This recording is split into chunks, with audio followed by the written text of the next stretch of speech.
Hello there, Wayne Mission here with ERA American Real Estate. I wanted to talk to you today about the media's pushing and or propaganda of the real estate bubble.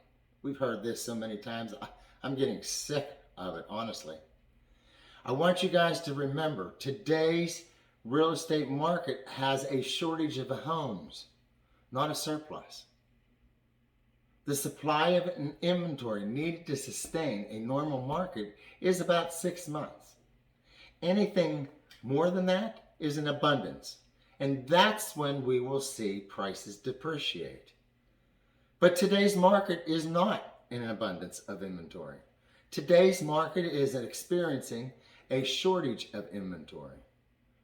And with a shortage of inventory, prices will continue to appreciate. In comparison to 2008, we had an abundance of inventory. Too many homes for sale during this crisis caused the prices to tumble. Today, supply is growing, but there's still a shortage. Keep in mind that the inventory, one reason for the inventory still being low is the sustained underbuilding that our market and nation are still facing today. Couple that along with the pandemic, the supply chain issues, and the ongoing buyer demand. For example, millennials who are in their peak of home buying years continue to put that upward pressure on home prices. The limited supply compared to the buyer demand is why home prices will not fall this time. As I mentioned to you in the past, mortgage standards were much more relaxed in 2004 that led up to the crash of 2008. Okay?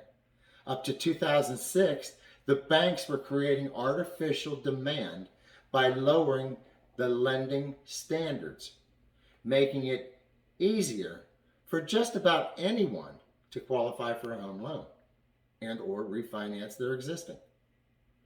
The obvious difference is the number of homeowners that were facing foreclosure after the housing bubble as today.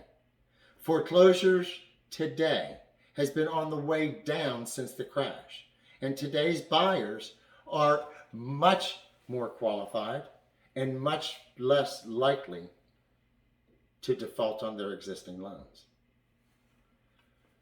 The other thing is today's homeowners are equity rich. We're not tapped out like we were. The run up to the housing bubble, some homeowners used their homes as their own personal ATMs. They withdrew all their equity out as soon as they built it up. When home values began to fall, some homeowners found themselves in negative equity situations. Some even decided to walk away from their homes. And that led to a wave of distressed property listings, which sold at discounted prices. And that is what lowered the prices of other homes in the area. With the average home equity now standing at $207,000, homeowners are in a completely different situation. Bottom line, with supplies and demand being what they are, and the equity continuing to grow, maybe not as fast as it was a few years ago, but it's still moving in the positive direction, tells me that this real estate market is not in a bubble. If you like what you've heard, click the like button below. If you wish to continue this conversation or discussion, please leave me a comment below. If you wish to find out how much equity you have in your home, leave your contact information below and I'll contact you personally. And please remember, if nothing else, no mission is impossible with Wayne Mission. I want you to have a great day and thanks for joining in.